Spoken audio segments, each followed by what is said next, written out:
আল্লাহ বলে স্বাধীনতা অর্জিত হয়েছিল কোরআন সুন্নাহ বিরোধী কোন আইন তৈরি না করার প্রত্যয় এবং কমিটমেন্টের উপর।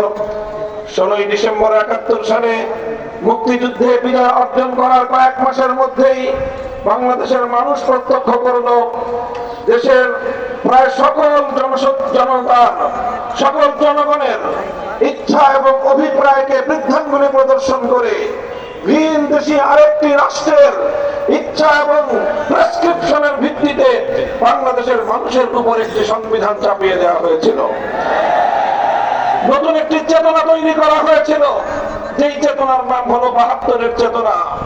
72-এর চেতনার মাধ্যমে বাংলাদেশের 71-এর মুক্তিযুদ্ধের চেতনাকে ছিনতাই করা হয়েছিল।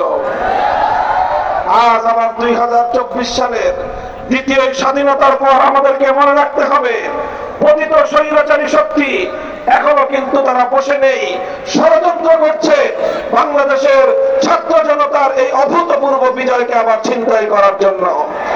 পতিত স্বৈরাচারী শেখ হাসিনার দোসররা প্রশাসন সহ বিভিন্ন জায়গায় ঘাপটি মেরে বসে আছে আমাদের কষ্টার্জিত রক্তের বিনিময়ে অর্জিত স্বাধীনতার এই যুদ্ধকে আবার কলুষিত করবার জন্য।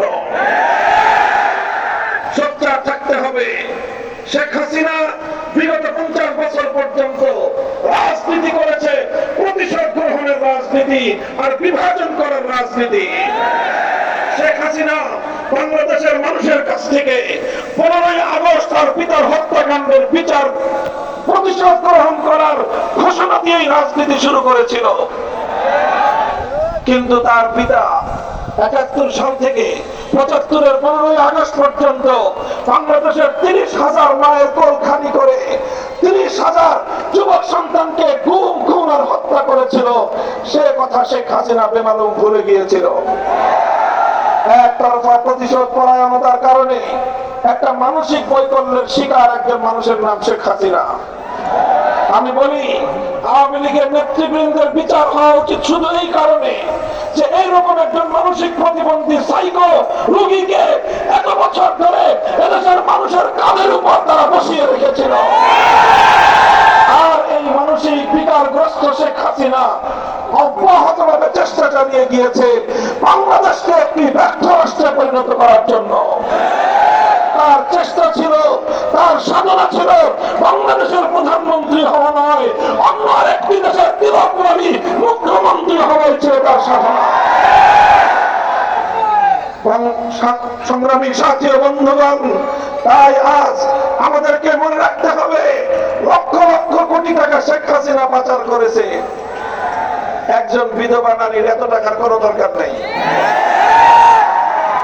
তার 2জন সন্তান বিদেশে মোটামুটি তারা প্রতিষ্ঠিত, দেশে তাদের কিছু থাক বা না থাক। তার একটা বোন আছে, এই বোনকে নিয়ে তিনি পালিয়ে গেলেন। এত লক্ষ কোটি টাকা কেন পাচার করেছেন?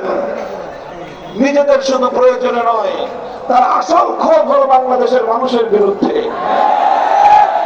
এই জন্য এই দেশ থেকে প্রতিশোধ গ্রহণ করার জন্য, এই দেশটাকে তলবিহীন ঝুড়িতে পরিণত করবার জন্য, এদেশের অর্থনীতির ভিতকে ফসিয়ে দিয়ে এদেশকে একটি পরনির্ভরশীল দেশ হিসেবে পরিণত করার জন্যই মেগা মেগা প্রকল্পের নামে মেগা দুর্নীতি করে বাংলাদেশটাকে আজকে শূন্য অবস্থানে নিয়ে গিয়েছে।